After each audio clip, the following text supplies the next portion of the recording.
This next high mileage Ram episode brought to you by Real Truck. If you don't mind, stick around to the end of the video. I've got some more information I want to share with you. Welcome back to Truck Central. I am Mr. Justin Wheeler, and this is the 2019 Ram 1500 Limited High Mileage Edition. So we've posted dozens of videos, good, bad, indifferent, all the upgrades and aftermarket parts we put on this truck. We've posted a lot of stuff, but we've never directly addressed whether or not I would buy this truck again, whether or not it's still my dream truck. Has it fulfilled all those expectations that I had the day that I bought it new? So to back up just a little bit, back in August of 2019, I had the fortune of being able to kind of choose whatever truck I wanted to. I test drove Raptors, F350s, 3/4 tons, F250s, the Ram 2500s, very familiar with those, even a couple other 1500s or half tons, and ultimately nothing made the impression on me like this 5th gen Ram, the 2019 1500 Limited specifically. And maybe it's because I had spent almost a decade in the 4th gen platform, and there's a lot of crossover between the 4th and the 5th. It feels familiar, and that's valuable to me, and it's probably valuable to a lot of people, but it's also intuitive. I've gotten in some vehicles and it's like, where's the button to do this, or what does this do? This all feels very natural, and that, you know, improves the general user experience of it. At least in my opinion it does. So I chose this truck 2.5 years ago over all the rest. When I could have chosen any truck out there, this is the one I bought.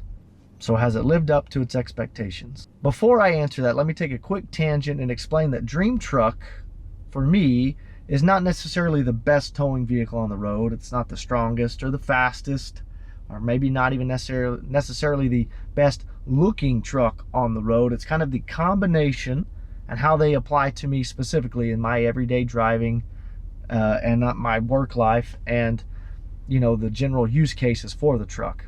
So yeah, the F350 seemed like an awesome choice for me because sometimes I need to haul a 15,000 pound piece of equipment. But realistically, I very rarely need to haul a 15,000 pound piece of equipment. So although the F350 with the massaging seats was really cool, you know, it's not necessarily a dream truck because of that. Case in point, I don't know if you've noticed, but there's a truck right there on the trailer behind me, and it is something that I would also consider my dream truck. At least it was my dream truck, and they've kind of stuck around as dream trucks in my mind since my very first vehicle. It's a 80s model square body S10, S15 technically, and it's pure coincidence that on the day I'm making this Ram dream truck video that I had the opportunity to pick this bad boy up for $450. Now, would I drive this truck every day, and is it my daily driver dream truck? No, absolutely not. It is a dirt rat and it needs a lot of work, but it's still, in my mind, a dream truck because it's going to serve its purpose for its cost to a very high degree. And you've twisted my arm at this point. Let me show it to you real quick. Look at this fine little damsel in distress. She is exactly like my first truck. Now, I've had a handful of these, and this one really isn't anything special, but it's complete minus a couple small things, and the body's in decent shape, and I've got some interesting plans for this one. I'm not going to give it away, but I'll give you a clue.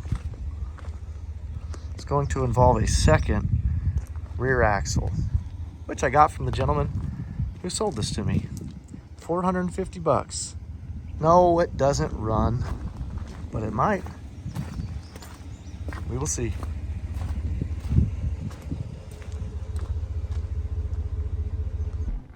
Okay, so back to the main topic of the video. Is this truck still my dream truck? If this thing got sucked up in a tornado today, and that's possible, would I buy a 2020 Ram 1500? So to answer that question, let's look at the window sticker and we can kind of itemize what I'm happy with and what I'm not, what I would change, what I would keep, and ultimately, is this still the truck for me going into 2023? So you can see here, sticker price $68,940. I got it for a little less than that. Talked them down a little bit, and this was, you know, pre-pandemic days, so there's a little more wiggle room on sticker price. You can see here the base price of a 1500 Limited in late summer, early fall of 2019 was $56,740. Standard equipment, 5.7 Hemi, 8-speed auto, black on black, 4x4, you know, all the run-of-the-mill stuff. Rear and front sensors, airbags, class 4 receiver, 321 gears, 4-corner air suspension. Now that's not over here in the optional equipment. That's part of the Ram 1500 Limited and is probably in the top 3 of must-haves for me. Now that I've become accustomed to the 4-way or 4-corner, they call it, air suspension, it's going to be tough to have something without it. So we'll keep going. Remote tailgate, dampened tailgate, awesome features. The remote tailgate you guys have seen in some other videos. It works when it feels like it. I need to service it, but I haven't. Interior features, it's got the big 12-inch display, which I'm in love with. It's not as big of a differentiator for it anymore. Now the competition is catching up and you're seeing big displays in everything. They were ahead of their time, not ahead of their time, they were ahead of the pack in the half-ton truck market. Even in the 2500s and 3/4 tons, you couldn't get a screen this nice 2.5 years ago. So, and they're still in a good place, but Ford is making some strides. I think Chevy still has some work to do. Very happy with this. I would buy this 12-inch again. The 9 amplified speaker with subwoofer system, the Harman Kardon. That's not right. Oh, that's standard, sorry. Heated steering wheel. Love the heated steering wheel. That's not special to Ram, but it's something I like. Second and row floor storage bins. That is kind of a Ram exclusive. I am a fan of that. I keep my cleaning supplies down there, and you can tell I forget they're down there because I never use them. And so that's pretty much the highlights of the standard equipment. Oh, I do like the wireless RAM charger in the console, but again, that's not special to Ram. Running boards, power running boards, those you got to have those. Automatic high beams, that's nothing special.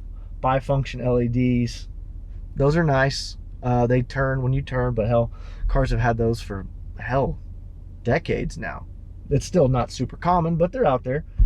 Now let's get to the optional equipment. We got the diamond black crystal pearl. It's black and it looks good. It's all scratched up, but it still looks pretty nice. I need a color correction, a buff, a wax, and a ceramic coating, but maybe one of these days. So the level 1 equipment group, we paid $29.95 for, and that includes the 19-speaker Harman Kardon system. I don't talk about that a lot, but a few times I've mentioned I am underwhelmed by the Harman Kardon system. I wish they would bring back that Alpine system that they had in the 4th gens. In my opinion, it sounded noticeably better. The Harman Kardon's fine. If I had never had the last Laramie, the 4th gen Laramie I had with that Alpine system, I would think this sound system is great. But by comparison, it could be better, but it's fine.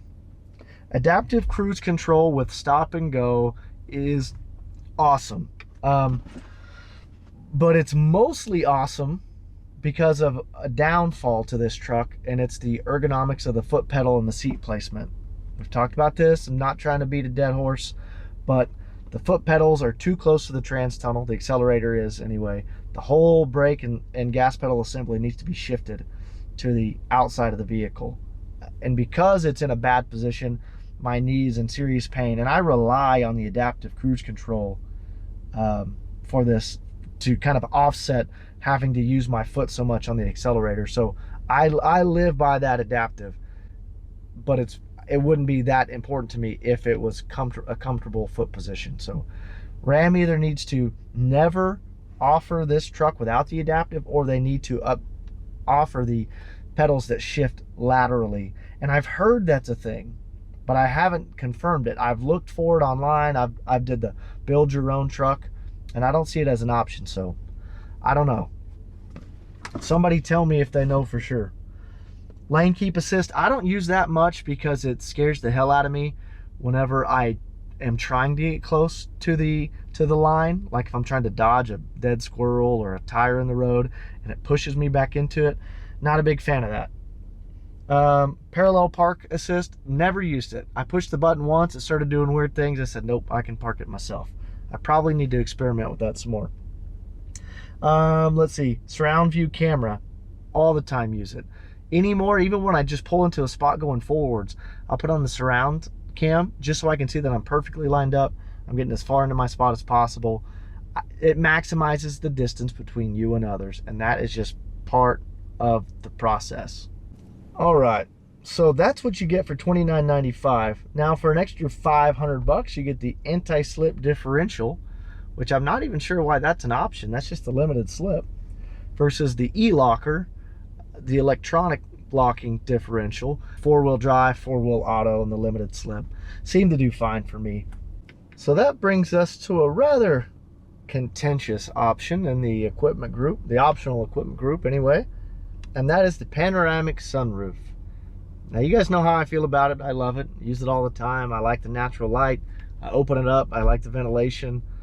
But there is rumor that the panoramic roof may be, it's not only directly related to the leaks associated with the roof itself, but there's some rumor that suggests that the design of the panoramic roof is what's leading to the infamous cracked rear window trim and that leak to that third brake light. So yes, mine is cracked, and I just realized it, but it's probably been like that for a while. So would I go with the panoramic sunroof again, knowing that it's probably going to leak? Maybe, because back to the rumor we heard, there is some talk that they may not even offer the panoramic sunroof and new models being made. So it may not be an option. And if you're scared of that, then you could always go with, you know, the Laramie or something without the level 1 equipment group. Actually, I think you can get that independent of the level 1 group. Not sure. So if you know anything about that or have heard, leave a comment down below. Still working through that. I still want it. I'd buy it again, knowing that it potentially has some problems. 33-gallon fuel tank. That's a must, because the fuel economy is not great. 17. Well, you guys know the actual fuel economy. If you haven't seen the complete and comprehensive fuel economy breakdown video, we put that to the test. So 33-gallon tank is huge. I would pay for that again for sure. Love having the extended range. 22-inch wheels. The 22-inch wheels look real nice, and happy with that. Trailer brake controller, yeah, that's kind of you gotta have it. And then finally, the Ram Box cargo management system for $1,000 all day, every day. I would pay triple that price for it to have it on the next model. At the end of the day, would I buy this truck again? The answer is, okay, you already know. The answer is yes. That probably doesn't surprise anybody. I don't hide my feelings about this truck very well. I'm not even really upset when it has problems, because I am so overwhelmingly pleased with this truck. Now, what sucks is, if I were to replace this truck today, you guys saw a sticker on this thing was 60, well, there it goes. It's 68-ish. I paid, I think, 62, 63 maybe. And I was looking at what 2022s are today, and actually at the same dealership that I bought this truck and I've had all the warranty work done, was the white version of this truck. Pretty much identical inside and out, and it is stickered for 78, MSRP 78, and I think the sales price is like 73. And it's been a while since I've been in the dealership, but pretty much everything is going for sticker price. I'm assuming that I would get in there and they'd say, nope, it's not 72, it's actually 78. So would I buy this truck again at a $16,000 markup? Oof. In today's economy, you don't really have a choice. If you want luxury, class-leading performance, all the bells and whistles, that's what the trucks cost. And I've got to have a truck. You guys see, I drive this thing thousands of miles a month, and I don't have an option. So if I lost this truck today, I would be in that Ram dealership tomorrow taking a test drive and probably leaving with a new white Ram 1500. So let me know what you think. I know that I'm not alone in my positive feelings about the Ram, but a lot of Ram owners say they like it. I'm kind of curious what non-Ram owners who see this video think. Are you interested? Is it on your radar? Have you test drove one yet? Because if you're not a Ram owner, you probably haven't test drove one yet, because these things are just such great trucks. Not to knock the Fords or the Chevys or the Toyotas. Also, great trucks. So a quick shout out to our sponsor this season, Real Truck. If you have a chance, go over to realtruck.com. You can find all the add-ons that I've put on this truck. Tuners, spacers, wheel spacers, intake, the gooseneck hitch in the bed. You can get that at Real Truck. So head on over to realtruck.com.